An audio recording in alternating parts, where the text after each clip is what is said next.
the things that I like constantly reminding myself, I want to constantly be reminding moms is that, and this is the part that we don't necessarily like to hear, but I think once we grasp it, we realize how important it is. And that's the fact that systems are actually dynamic. They're not static. Like you can never set it and forget it, and then that's it. You're done. We It would didn't work all that way. wish they We worked that wish. We way. wish it could be that way. We wish we could just like do the work, set it up, and then whoop, we're done. But the reality is it's a very dynamic thing. It's constantly in this state of flux. And that's simply because that's the nature of family life. I mean, I know for years I would read productivity books and business books, and I always thought, this is how it should be. But then I realized they were written by men, to men in the business world. And I'm like, it doesn't work the same. Even in the business world, I think it probably doesn't work just like it does in the book. But with family life, it's very different because the family is changing. The individuals in the family are changing. The circumstances and situations are changing. We all have up Mhm. days and we all have down days. We get sick sometimes. We whatever. Like there's always these things that are happening. So we have to remember that the flux is a part of the system. And so when we can work with it rather than seeing it as somehow broken, then that's where we start to get that real power of maintaining consistency over time. Because if the system breaks for a day or two or a week or even a month or whatever, sometimes, if you have a baby or if you move or whatever, that's okay. That's a part of it. But the key then, because if you want to have a system that works long term, the key is to have the strategies that help you get back to it faster each time, right? So at our point now, we could take a break for a while because of whatever reason, moving or whatnot, but I'm able to get back into the systems because I've worked that into part of the system. Now, the way you do that is going to be different for each child and for each family. But for me, I'll basically end up having a conversation or I'll start giving my kids warnings in a way, maybe a few days or whatever, maybe sometimes even a week before. I'll be like, hey guys, things have been pretty lax. We haven't been doing the chores, we haven't been doing the things, but starting, and I'll give them a date, starting next Monday, we're back at it. And I kind of give them that heads up and I talk about it beforehand, and so I'm mentally preparing them. And then I'll be like, okay, here it is. And then I'll even warn them too, because I would say the biggest motivating factor for the systems and charts is the privilege-based accountability. Like that right there to me is that's how it works. If you don't have the privilege-based accountability, you really don't have a system that works. And that simply means whatever privileges they've been enjoying, they need to know that starting that date, those privileges are going to be limited unless they do the systems and charts, right? So, hey, you've been doing a lot of device time, or you've been watching a lot of movies, or you've been listening to a lot of audiobooks or playing with friends, whatever the things are they're doing. You've been eating a lot of my special snacks, right? That's coming to an end on Monday unless you do your charts, right? So I give them a heads up. It, we've talked through this, you guys. You're not doing it in a mean way or a controlling way. It's just reminding, Yeah. it's just reminding kids like, hey, I've been eh, slacking off. well, but also like, hey, every privilege in life needs to be earned. I Yeah. mean, we're just gonna be good human beings. We got to earn stuff.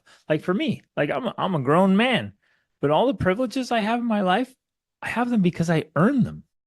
And the more often we remind our kids of that, even though they don't want to embrace reality, they're like, wait, you should just give me everything on a platter while I lay on the couch and do what I like to do.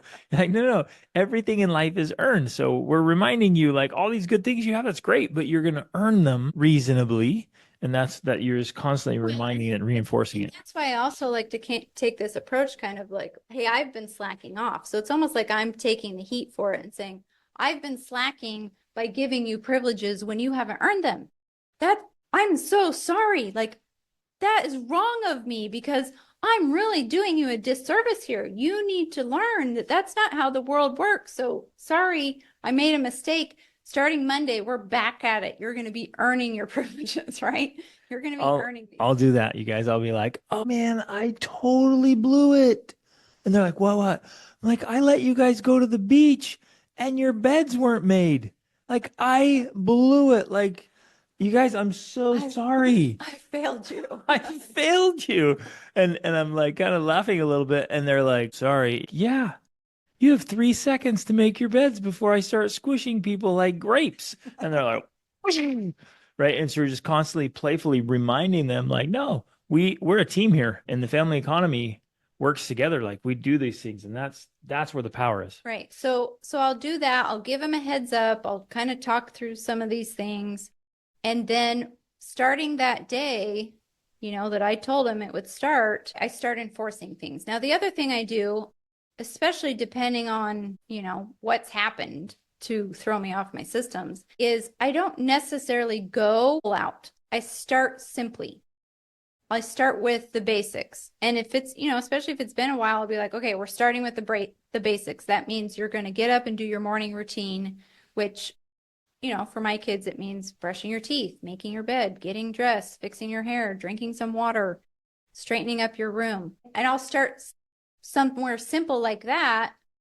And they'll do that for like the first week. And then I keep adding to it. And this is the approach I love to take anytime we're getting back into systems is I never like throw the whole thing at all of us because it feels so overwhelming, even for me, where I'm like, okay, here's all the charts and you have 57 things you have to do today, And it's like, so I ease into it and I'm like, okay, here's 5 things you're doing today and you're going to do them all week. Right. And then once they get that down, I'm like, then I just keep adding to it. And for me, I really will just add to it each week until I get back to the ideal system that I want to be at. Can I throw in a Yeah, little bit of hope here for all of us? We've seen over the years that the system's kind of like it's not like it's an set them and it's forget them. like There's some ups and right. downs, and it's like a start stop, start stop, start stop. But over time, we keep restarting, and eventually it just sinks in, and the kids are like, It's very "Yeah, automatic. Yeah. we get it." And then now, like our kids are rock solid on like their morning routines. And a lot of the things they're doing, like they just embrace it so fully. So now, for example, our teens, like the three we have 2 kids that have moved out and we have 3 teens at home and then the 2 little girls. The 3 teens are absolutely crushing it. They are so autonomous and so like orderly and organized and living purposely, setting and achieving goals. It is awesome. And and I want to point out, like we weren't perfect with the system. We kept restarting and kept restarting and kept restarting. And it just kind of would sink in and got easier. I guess what I'm saying is like it gets easier and easier to restart and And the it becomes continuation just becomes more and more natural natural. Yeah. part of your way of being. Because, I mean, really at this point, the 3 older kids at home, they don't have official charts anymore. Like I don't print things out for them anymore because it's become automatic for them. It's part of who they are. It's Yeah. amazing. So it's like mentally there and just something they do. But the point I like that you're emphasizing that because the truth is we had that. We had the ebbs and flows. It wasn't just nonstop, no mistakes, no breaks, and that created that. The most important part here is that I recognized the ebb and the flow, and I didn't allow the ebbs to prevent me from getting back to the flow. I just realized, okay, great. We had that. Now we're going to get back to it. And in some ways, I think that that's just natural. I mean, that's like the tide. It's like earth. It's like part of human life. And so it's okay that we have some of that. And I think sometimes we need some of that maybe because if we had the chart so strict 100% all the time, that's almost unnatural and it would be too much. I remember very distinctly as a child, actually, like this is how much it stood out to me. I was probably in 3rd grade. And I remember my friend down the street, her mother was so orderly, it was disturbing. Like, vacuum marks on the carpet and you couldn't walk in there, and like any little thing out of place, and she was just yelling and upset, and like too much orderliness is actually not healthy, right? And so we need a little bit of the chaos in our lives. We have to have a little bit of the ebb and the flow, but the key is to not allow the chaos to take over, is to get back into like returning to the charts. And so that's, I don't know, hopefully that's enough to help you